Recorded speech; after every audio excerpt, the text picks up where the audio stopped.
하나님의 여러 속성이 있는데 그 중에 가장 핵심적인 두 가지 속성은 사랑 그리고 정의죠. 그래서 하나님께서 이 세상을 지금도 다스리고 계시지만 그 사랑과 정의, 공의로 다스리는 거죠. 정의만 있으면, 공의만 있으면 부드럽지 못하죠. 정의, 공의에 맞춰서 모든 일들을 처리하면은 참 숨을 못 쉬는 경우도 생기는 거죠. 왜? 정의롭지 못하면 다 처단을 해야 되니까. 공의에 입각해서 모든 것들을 하다 보면 그 어떻게 살겠습니까, 여러분? 우리가 언제나 정의롭고 공의롭게만 사는 건 아닌데 삶의 자리에서 일상에서 100% 공의롭게 정의롭게 사는 사람이 이 세상에 얼마나 되겠습니까? 사업을 하든 또 그냥 일상에서 평범한 삶을 살아가든 100% 법을 다 지키는 사람이 어디 있겠습니까? 때로는 어길 때도 있는 거고 또 어떨 때는 좀 심한 그 법을 어길 때도 있고 그래서 걸리게 되면은 법에 저촉돼서 벌 받는 거고 넘어가는 경우도 얼마나 많습니까? 네. 그렇다고 해서 죄를 져야 된다, 법을 어겨야 된다 그런 뜻이 아니라 실제 우리 삶은 그렇게 세상적인 법도 어기지만 하나님의 법도 어기며 산다 이거예요. 한마디로 얘기하면. 근데 모든 것을 정의와 공의의 잣대로 재단을 해서 판단을 하고 처벌을 한다면 살 사람이 없다는 거예요. 한마디로 말하면. 어떻게 살아요? 다 조금씩 뭔가 어쨌든 피해가고 또 피하다가도 걸릴 때도 있고 넘어지는 것도 있고 그렇잖아요. 이제 그럼에도 불구하고 하나님은 100% 공의로운 분이시다. 정의로운 분이시다. 정의와 공의로 이 세상을 다스리신다. 근데 하나님은 정의, 공의로운 분만이 아니라 사랑하는 분이죠. 사랑의 하나님이시죠. 그래서 이제 이런 것들이 용납이 되는 거예요. 용서하시는 게 있단 말이에요. 용서받지 않으면 못 산다는 거예요. 질식하는 거예요, 우리가. 그 세상은 하나님의 사랑과 하나님의 정의, 하나님의 공의로 다스려지는 거예요. 보완이 되는 거죠. 보완이. 오늘 본문 시편 101편 1절에서 다윗이 노래하지 않습니까? 내가 인자와 정의를 노래하겠나이다. 인자라는 게 사랑이에요. 사랑. 하나님의 사랑을 인자라고 불러요. 다윗은 그걸 너무 잘 알아요. 하나님이 어떤 분이신지 너무 잘 알아요. 하나님은 사랑의 하나님이시고 공의의 하나님이시다는 걸 알아요. 그래서 그 하나님을 노래하고 그 하나님을 찬양하는 거죠. 그러면서 2절에 다윗이 이렇게 노래하고 있잖아요. 내가 완전한 길을 주목하오리니. 이 완전한 길이라는 것은 흠이 없는 길, 죄짓지 않는 거죠. 한마디로 얘기하면. 불의하지 않은 길. 이게 완전한 길이에요. 이것을 주목하는 거예요. 여러분 무엇을 주목하며 삽니까? 하나님의 백성은 너무 많은 것들을 바라보며 살지만 또 살아야 하지만 역시 하늘나라를 주목하며 살아야 됩니다. 사도 바울이 고린도 교회에 편지하면서 우리가 주목하는 것은 보이는 것이 아니라 보이지 않는 것이다. 보이는 것은 잠깐이지만 보이지 않는 것은 영원한 것이다. 그렇게 편지했지 않습니까? 그러니까 우리가 주목해야 될 것은 이 세상에 그냥 보이는 것들, 사람들 다 보는 것들, 그런 것보다는 오히려 보이지 않는 것들, 영원한 가치, 영원한 진리, 생명의 말씀, 영생의 나라, 생명의 나라, 그 하나님의 나라를 우리는 주목하며 살아야 한다는 거죠. 그것을 늘 바라봐야 돼요. 사모해야 된다 이거예요. 사모. 우리가 관심을 그 보이지 않는 것에 관심을 가져야 한다는 거예요. 그래서 2절에 그렇게 말씀하고 있는 겁니다. 내가 완전한 길을 주목하오리니 완전한 길을 주목하겠는데 그렇죠? 주께서 어느 때나 내게 임하시겠나이까. 하나님께서 내게 찾아오실 때 언제냐. 물론 우리가 어렵고 힘들 때도 하나님이 찾아오십니다. 물론 우리가 하나님 앞에 회개하며 부르짖을 때 하나님은 우리를 찾아오십니다.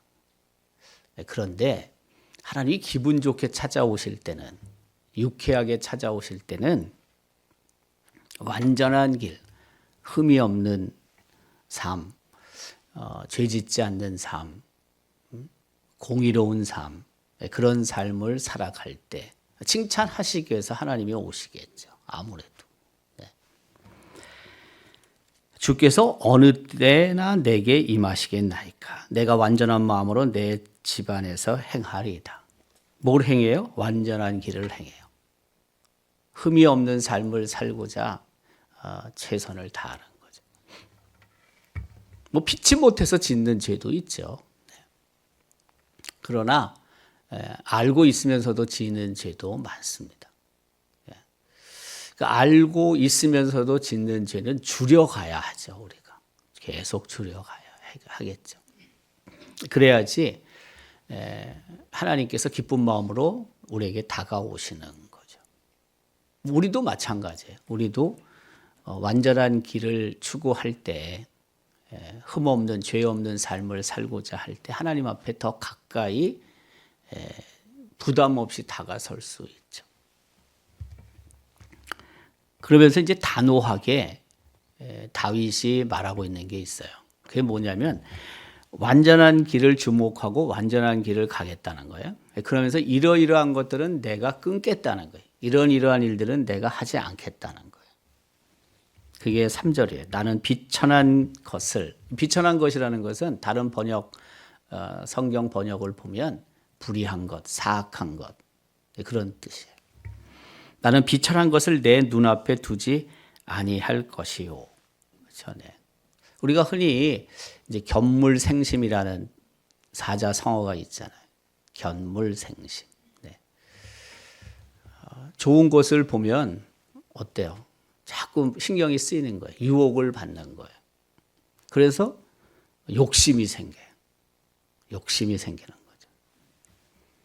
거죠. 뭐 어디 지나가다가 혹은 뭐 여러분들이 인터넷으로 뭘 주문할 때 견물생심이 많죠. 그래서 지나가서 이렇게 어디 가다가 봤는데 그냥 지나쳤어요. 근데 자꾸 생각이 떠오르는 거잖아요. 저거 한번 들어가서 볼 걸. 그게 가다 또 돌아서 또 들어가는 경우도 많아요. 들어가서 이렇게 보면은 처음에 밖에서 봤을 때보다 좋지 못할 때도 있고 또 더 마음에 들 때도 있고 가격을 물어보니 또 가격이 이게 좀 비싼 게 아니고 살까 말까 하다 나와서 또 가요. 가다가 또 돌아와 들어가 보는 거죠. 그래서 사는 경우도 많습니다. 안 봤으면 안 사요. 그게 있는지도 모르니까. 그렇잖아요. 근데 우리가 알고 있듯이 뭐 그렇게 샀다고 해서 꼭 나쁜 게 아닐 수도 있어요. 뭐 내가 꼭 필요해서 살 수도 있는데 이것도 사가지고 가가지고 옷장에 그냥 가둬놓고 1년에 한 번도 입지 않고 그런 경우들도 꽤 있어요. 욕심이 잉태하면 죄를 낳죠. 견물생심이 좋은 방향으로 가면 상관이 없어요. 근데 많은 경우에 우리를 유혹하고 죄를 짓게 하는 경우들이 많죠. 그래서 다윗이 그렇게 말하는 거예요. 나는 비천한 것을 내 눈앞에 두지 않겠다. 자꾸 없애야 되는 거죠. 이거를. 악한 것들, 나로 하여금 죄를 짓게 하는 것들을 없애야 되죠. 그게 놔두면, 그게 있으면 자꾸 생각나게 하고 자꾸 범하게 하기 때문에 과감하게 단절해야 한다는 거죠. 단절. 예.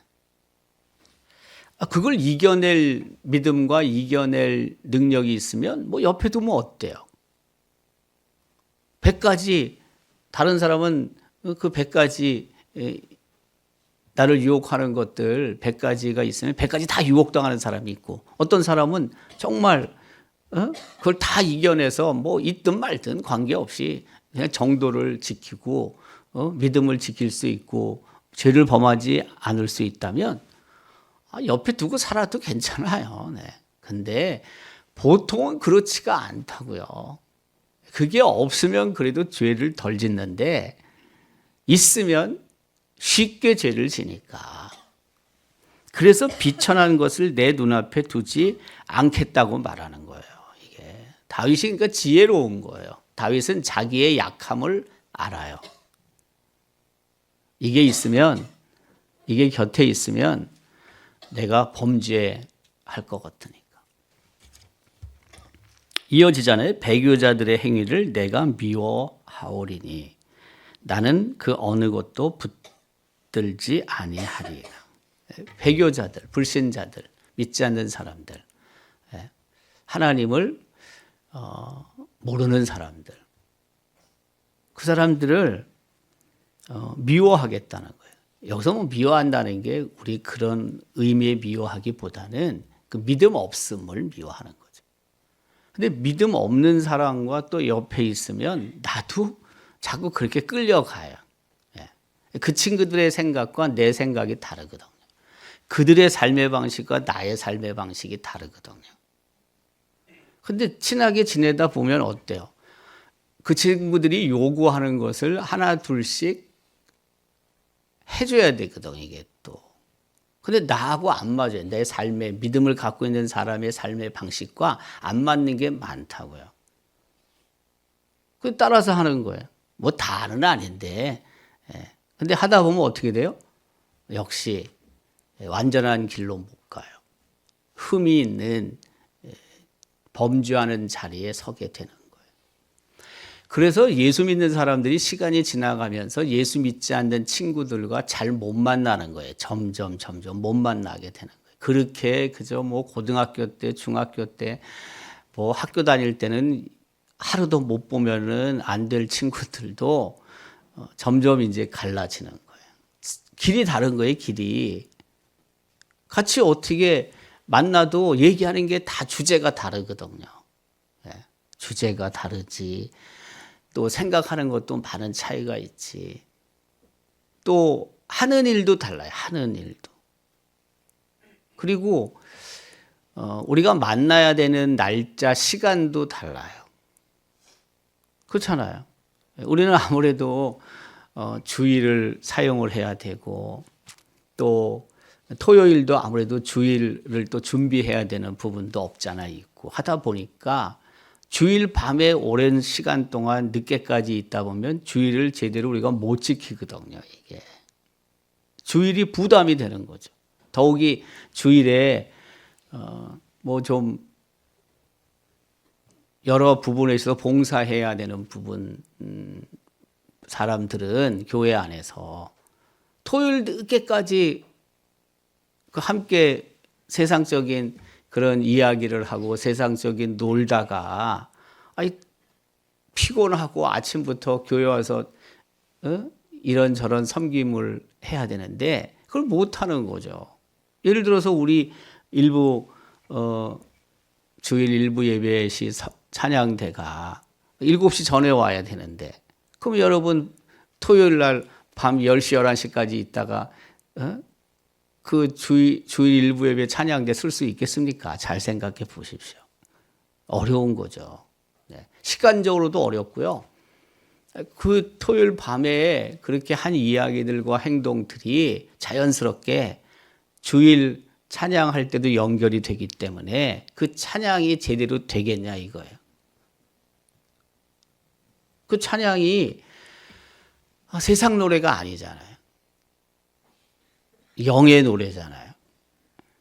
예? 그렇기 때문에 연결이 돼서 그렇게 오래 있을 수가 없어요. 토요일도. 예. 무슨 뜻이냐면 그 믿지 않는 사람들, 불신자들의 삶의 방식과 하나님을 경배하는 사람들의 삶의 방식이 많이 다르기 때문에 자연스럽게 거리가 멀어지게 돼 있는 거예요. 저는 그런 생각이 드는데 예수 믿지 않는 사람과 오랫동안 친분 관계를 갖고 있는 사람들, 그럴 수도 있잖아요. 근데 그런 경우에 첫 번째, 그렇게 오랜 시간 동안, 세월 동안 친분을 갖고 있는 이유 중에 하나가 첫 번째 뭐냐면 그 사람과 만났을 때는 내가 내 정체를 잘 안 드러냈을 경우, 쭉 오랜 세월 동안 정체를 드러낸 게 아니에요. 내가 예수 믿는 사람이고 또 혹은 내가 예수 믿는 사람이라고 저쪽에 알아도 내 삶의 방식을 철저하게 그쪽과 잘 맞춰가요. 주제라든지 혹은 뭐 먹고 뭐 마시는 거야 뭐 안 하겠지만 어쨌든 뭐 그런 것들이 잘 맞춰가는 거예요. 그러다 보니까 그쪽에서 뭐예요? 부담이 없어요. 나를 만나도. 그러니까 그게 이어지는 거예요. 만약에 부담이 생긴다면은 그게 어떻게 오랜 세월 동안 이어지겠습니까? 먹고 마시는 일들이 어떻게 계속 되겠냐고요. 잘 안 되지. 네. 안 되는 거예요. 이게 원래 될 수가 없어요. 그쪽도 나를 만났을 때 불편해요. 주제가 다른데 뭐 대화하는 주제가. 또 먹는 것도 약간 차이가 있는데. 그래서 정체를 잘 드러내지 않았을 때, 정체를 드러난다 할지라도 명확하게 드러나는 게 아니에요. 그냥 이렇게 넘어가는 거예요. 그냥 또 이렇게 여기 있으면 여기 있는 대로, 저기 있으면 저기 있는 대로 그냥 뭐 우리 그런 말 하지만 구렁이 뭐 담 넘어가듯이 그렇게 이렇게 쑥 넘어가는 거예요. 그냥 그게 오랜 세월 동안 계속되는 거예요. 그러다 보니까 저쪽에서 볼 때는 뭐 예수 믿는 사람 별거 아니네 뭐 이렇게 생각하는 경향도 생기겠죠. 이렇게 생각하는 경향도. 또 하나는 제가 생각할 때 저쪽에서 나를 확실히 이해해 주는 거야. 내가 정체를 분명히 드러냈어요. 대화하는 주제나 내 삶의 방식 다르거든요. 근데 분명하게 드러냈어 내가. 근데 저쪽이 그거를 충분히 수용해 줘. 수용을 해주고 있다고요. 그러면 오래 가요. 네, 그런 경우도 오래. 근데 그건 전적으로 저쪽에서 관대함을 표해 주는 거야. 저쪽에서 내가 그걸 수용하는 게 아니고 저쪽이 수용해 주는 거라고요. 고마운 친구죠. 그러니까 한마디로 얘기하면 그런 친구는 고마운 거예요. 네. 어떤 쪽인지 모르지만 어쨌든 내가 내 정체를 분명하게 드러내지 않고 오랜 세월 동안 예수 믿지 않는 사람과의 관계를 이어가는 경우도 있다. 그런데 적지 않은 경우에 그들을 맞춰줘야 되고 그들과 함께 이런저런 이야기나 또 이런저런 것들을 같이 하다 보면 내가 하나님의 말씀이나 하나님의 뜻을 온전히 지키지 못하는 경우가 많은 거예요. 실제 그런 거예요. 실제. 뭐 고등학교 때까지야 그런 게 별로 없지만 대학교 들어가고 보면 아무래도 좀 자유롭잖아요.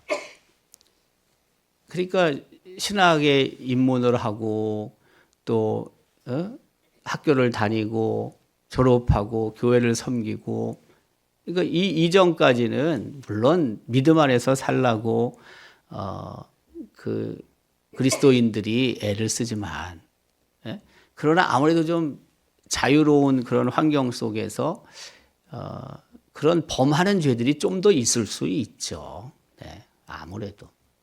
그게 이제 내 주변에 있는 친구들이 누구냐. 그게 굉장히 중요하거든요. 아무래도. 네. 그래서 그 3절에 배교자들의 행위를 내가 미워한다. 예, 미워한다. 배교자를 미워하기보다는 뭐예요? 배교자의 행위를 미워하는 거예요. 내가 그렇게 닮으면 안 된다 이거죠. 계속 이어지잖아요. 4절 사악한 마음이 내게서 떠날 것이니 악한 일을 내가 알지 아니하리로다. 단호한 마음이 있는 거예요. 왜? 하나님을 노래하고 하나님을 찬양하기 위해선 이래야 되는 거죠. 이래야지만 진정으로 하나님을 찬양하고 노래할 수 있기 때문에 그런 거예요. 5절에 자기의 이웃을 은근히 헐뜯는 자를 내가 멸할 것이요 눈이 높고 마음이 교만한 자를 내가 용납하지 아니하리로다. 예. 은근하게 헐뜯는 자, 그렇잖아요. 멸할 것이다. 예. 주변에 그런 경우들이 꽤 있죠. 예. 칭찬하는 것 같은데 가만 들어보면은 칭찬이 아니야. 그렇게 말하는, 돌려서 말하는 사람들이 있습니다. 예. 처음에는 들어보니까 아이고야 저 사람을 굉장히 지금 좋게 생각하고 있구나 이랬는데 끝날 때쯤에는 그게 아니고 어느 순간 그 사람을 이렇게 낮추는 내용들이 포함되어 있는 경우들이 꽤 있어요. 잘 생각해 보세요, 여러분. 우리는 그렇지 않나. 우리도 그럴 때가 있지. 근데 그게 은근히 이웃을 헐뜯는 자를 멸한다. 내가 멸한다. 눈이 높고 마음이 교만한 자를 내가 용납하지 않는다. 왜? 이렇게 하다 보면 내가 완전한 길을 가지 못하니까. 흠이 없는 길로 갈 수밖에 없으니까. 죄를 범할 수밖에 없으니까. 다윗이 이렇게 단호하게 말하고 있는 거예요. 그러면서 6절에 내 눈이 이 땅에 충성된 자를 살펴 나와 함께 살게 하리니 완전한 길에 행하는 자가 나를 따르리로다. 여러분, 왕 옆에, 왕 곁에 있는 게 얼마나 행복한 일입니까? 예. 근데 다윗은 그런 말을 하잖아요. 충성된 자, 충성된 자. 충성된 자가 뭐예요? 일관성이 있는 자예요. 시선을 하나님께 두고 믿음 안에서 충성하는 사람은 우리의 시선을 하나님께 두고 그리고 일관되게 생활하는 거예요. 일관되게. 왔다 갔다 하지 않아요. 여러분들도 보면은 일관되게 새벽에 와서 자기 자리 찾아갖고 앉잖아요. 일관되게. 물론 내가 왔는데 내가 평소에 앉는 자리에 누가 앉으면 거기 못 앉죠. 옆에 앉든지 뒤에 앉든지 굉장히 불쾌하게 생각하면서 다른 자리 찾아가잖아요. 일관되게. 일관된 게 굉장히 중요한 겁니다. 일관됐다는 게 뭐냐? 신실하다는 거예요. 신실하다. 신실하다는 게 뭔 뜻이냐? 충성스럽다는 거예요. 충성스럽다는 게 뭐냐? 믿음이 있다는 거예요. 그러니까 충성과 신실의 단어의 어원이 뭐냐? 믿음이에요. 믿음. 나는 믿는다. 믿는다. 그러니까 하나님 앞에 신실한 자는 하나님을 믿는 자다. 그 뜻이에요. 쉽게 얘기하면. 하나님을 절대적으로 믿는다. 충성한다는 것도 뭐냐? 믿음에서 나오는 거예요. 믿음에서. 신뢰에서 나오는 거예요. 근데 지금 다윗이 뭐라고 얘기하냐면은 충성된 자를 살펴서 찾아서 나와 함께 있게 하겠다. 내가 왕인데 왕과 함께 있게 하겠다는 거예요. 은혜를 베풀겠다 그 뜻이죠. 한마디로 얘기하면. 또 뭐예요? 나를 따른다는 거예요. 나를 따르게 하겠다. 나와 동행하겠다. 왕과 동행하는 거예요. 하나님도 마찬가지죠. 하나님께서도 충성스러운 자, 신실한 자를 선택하셔서 하나님 옆에 두시고 그리고 하나님께서 주시는 은혜를 누릴 수 있게 하시는 분인 거죠. 7절에 또 계속 이러잖아요. 거짓을 행하는 자는 내 집안에 거주하지 못하고 거짓말하는 자는 내 목전에 서지 못하리로다. 단호한 거죠. 그러니까 끊을 건 끊어야 된다는 거죠. 우리가 계속 그것과 함께 있을 때 우리가 죄로부터 자유로울 수 없으니까 단절해야 될 것은 단절해야 한다. 다윗은 그걸 너무나 잘 알잖아요. 자기가 그 살아가면서 큰 죄도 져보고 또 하나님으로부터 그 전에 들은 선지자의 이야기를 듣지 않아서 큰 화를 당하기도 하고 백성을 카운트하지 말라고 그랬는데 카운트해가지고 얼마나 큰 곤욕을 치릅니까? 또 밧세바와 우리아 사건을 통해서도 그가 얼마나 큰 데미지를 입습니까, 여러분? 잘 아니까 이렇게 말할 수 있죠. 마지막 8절은 기록합니다. 그래서 아침마다 내가 이 땅의 모든 악인을 멸하리니 악을 행하는 자는 여호와의 성에 다 끊어지리라. 아침 시작부터 하루를 시작할 때 악과 단절하겠다는 거예요. 성결한 삶을 아침부터 시작을 해야지 비로소 하루를 완전한 길, 흠없는 길, 죄 짓지 않는 길로 갈 수 있다. 하루의 시작부터 그렇게 할 때 비로소 내가 좀 죄로부터 자유로울 수 있지. 이거 다 수용하고 다 허용하고 다 그냥 놔두면은 죄에 쌓여가지고 그냥 그 속에서 범죄하는 자로 살 수밖에 없다. 그것을 다윗은 너무나 잘 알고 있는 거죠. 하나님의 집에 거하는 것 다 마찬가지인 것 같아요. 저는 하나님과 동행하는 삶 다 마찬가지인 것 같아요. 다윗이 지금 자기의 이야기를 하고 있지만 하나님과 동행하기 위해서 거짓 없는 완전한 길을, 흠없는 길을, 그렇죠? 죄 없는 길로 서야 되는 거죠.